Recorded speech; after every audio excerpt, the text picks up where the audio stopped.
मौजूद आहियूं झुॾे जे rural health centre ते। इन में सिहत जूं सहूलियतूं न हुअण बराबरि आहिनि। तव्हां ॾिसी रहिया आहियो जेको एम्बुलेंस, इहो 35 साल पुराणी एम्बुलेंस आहे। जेको झुॾे में धकिजी फटिजी हिते मरीज़ ईंदा आहिनि उन्हनि खे वॾे इस्पतालनि ताईं पहुचाइण जे लाइ इहा एम्बुलेंस हिकिड़ी मौजूदु आहे जेको नाकारा आहे। इन सिलसिले में असां शहर जे सियासी समाजी माण्हुनि खां पुछा कंदासीं त हू इन हवाले सां छा था चवनि। अखियुनि जे ढव जे लाइ सरकार हिकिड़ी शानदार इमारत त लखे रुपया ख़र्च करे ठाराए छॾी आहे, पर असुलु हिकिड़ो बुनियादी मसइलो इहो आहे त जॾहिं बि हिते वक़्त बे वक़्तु जेके हादसा थियनि था उन्हनि जे लाइ का बि एम्बुलेंस मौजूदु न आहे। हिते जी आवाम खे उन एम्बुलेंस जी ज़रूरत आहे जेका हुननि खे वक़्त बे वक़्तु हुननि जी मदद करे सघे।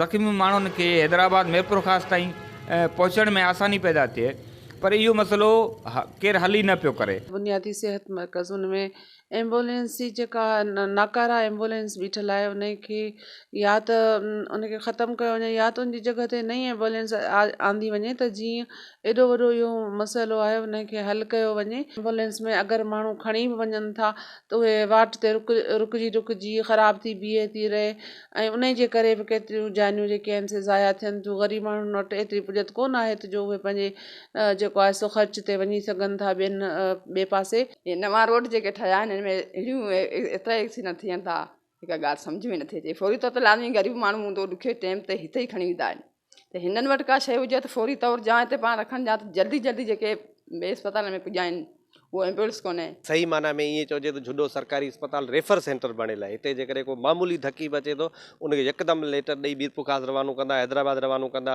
त जीअं उहो रस्ते में ई वीचारो मरी फौत थी वञे ॾियो। उनजी मिसाल इहो आहे त एम्बुलेंस जेका आहे उहा 20 साल आहे जेका पुराणी आहे, जेका बिल्कुलु खटारा थी चुकी आहे, जेका 2500-3000 रुपयो तेल माण्हू भराइनि था, पर उहा टाइम ते हॉस्पिटल नथी पुॼाए उन्हनि धकियुनि खे, तंहिंजे करे उहे रस्ते में ई फौत थियो था वञनि। मुंहिंजी उमिरि वॾी थी वई आहे पर हीअ एम्बुलेंस अञा ताईं असां वटि कोन वई आहे।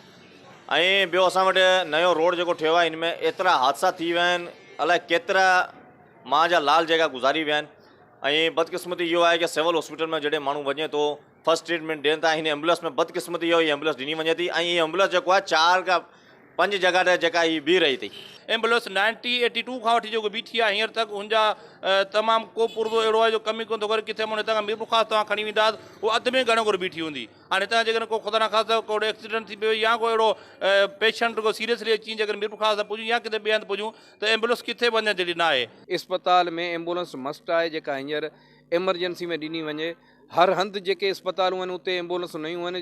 झुॾे जी इहा बदकिस्मती आहे जो झुॾे शहर में तालकई इस्पताल आहे जंहिंमें लखनि जी तइदाद में मरीज़ अचनि था, पर उते इहा जेका एम्बुलेंस आहे उहा मौत जो सामान बणियल आहे। शहर जे सियासी समाजी माण्हुनि शहरियुनि जो इहो ई मुतालबो आहे त झुॾो सिहत मर्कज़ खे नयूं एम्बुलेंसूं ॾेई क़ीमती हयातियूं बचाइण में पंहिंजो किरदारु अदा कयो वञे।